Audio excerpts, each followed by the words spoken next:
Government minister calls for unity in forthcoming general elections. Going forward with what is not just a message in the town of St. George, but it is a message throughout the country that it is unity. There is an election to win, yes, but this election will be won with unity. Details to this story and more in the National Report.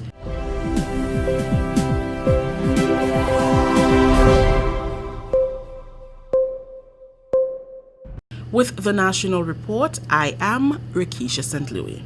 A senior government minister says the country must be seen as top priority when Grenadians vote in the forthcoming general elections. Nicholas Steele, Grenada's health minister, is appealing for national unity, which he says is important in taking Grenada forward. Regional and international organizations including IMF, World Bank and the Caribbean Development Bank have praised the country's economic strides over the past 4 years. This election will be won with unity because this election is about taking the country forward.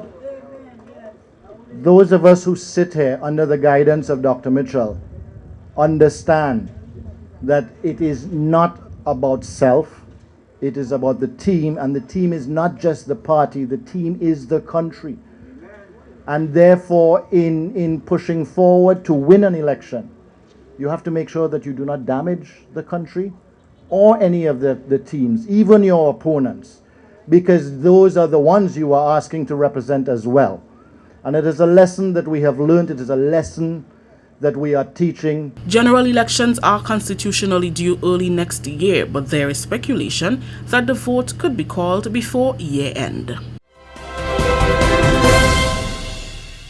The Caribbean Development Bank has agreed to provide a $6 million loan which Grenada will add to existing funds to conduct remedial work on the western side of the island. That announcement was recently made by Works Minister Gregory Bowen during a meeting of the House of Representatives. The UK Climate Infrastructure Fund Development managed by CDB, that's part of the $300 million that the government of the United Kingdom has donated to the region, where we have $12 million for the Western Corridor, St. Mark's to St. John, and the remainder will be utilized by the National Water and Sewerage Authority, and which we have to get some further funding, and the Caribbean Development Bank has graciously agreed to provide the additional $6 million as loan.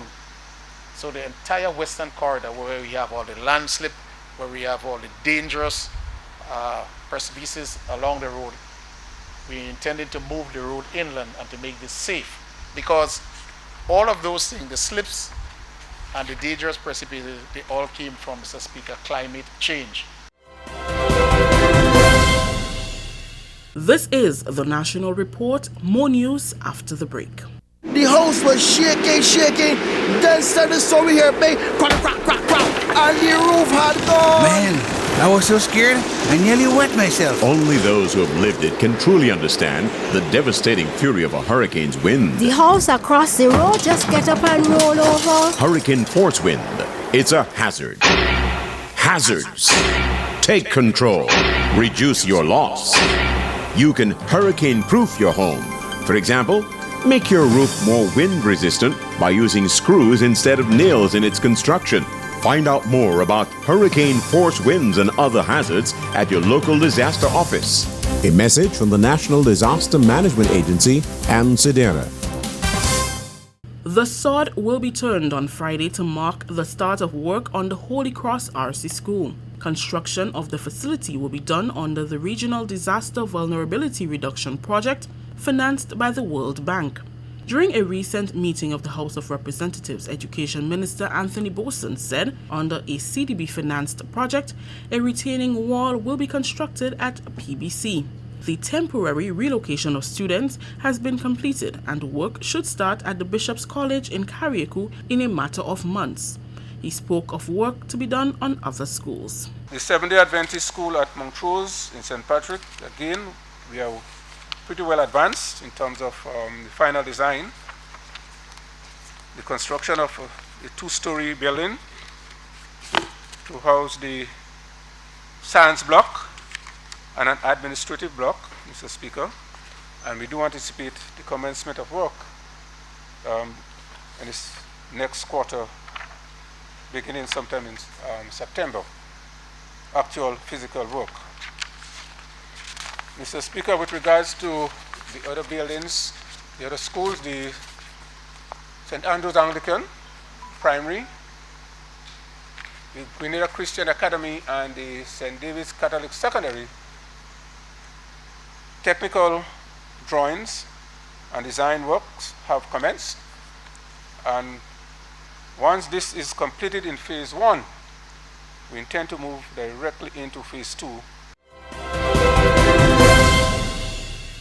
Every year since 2010, civil servants around the country have been coming together to celebrate the role of the public service in nation building. And as Janelle Hamlet reports, 2017 is no different. This year, Public Service Week is being celebrated under the United Nations theme, The Future is Now, Accelerating Public Service Innovation for Agenda 2030. Head of the Reform Management Unit at the Department of Public Administration, Ms. Lindonna Hiller-Marshall, says many of the events planned go beyond the week of June 19 to 23 into other months of the year to ensure proper planning and participation. Events such as a professionalism campaign in July, an inaugural annual public service long service recognition from June to December, and a research competition of the history of Grenada's public service in December. However, Ms. Marshall says the key event chosen to reflect the 2017 theme is a social responsibility activity involving ministries, departments, and communities. We are asking ministries and departments to identify at least one activity, what we call a social responsibility activity, something where they would go out to the community, do something different to reach out to the less fortunate or anything at all, but they can look at the 18 Sustainable Development Goals and see how that activity is in line with the goals. Activities within the week include the airing of the Prime Minister's Public Service National Address on Thursday, June 22nd, and the Grand Public Officers Food, Sports and Cultural Extravaganza at the Tantine Playing Field on Friday, June 23rd, International Public Service Day. That's where we're going to bring food together, music, drinks, and it's a whole fun activity. We're going to be having sporting events, interministerial competition. We have cricket, tug of war, obstacle races. We also have some persons who are very good on the track, so we also have those regular track races. And then we have that culture part of it. Officers are asked to come out in their numbers and their public service colors to participate. For the National Report, I am Janelle Hamlet. That's the National Report. I am Rakisha St. Louis.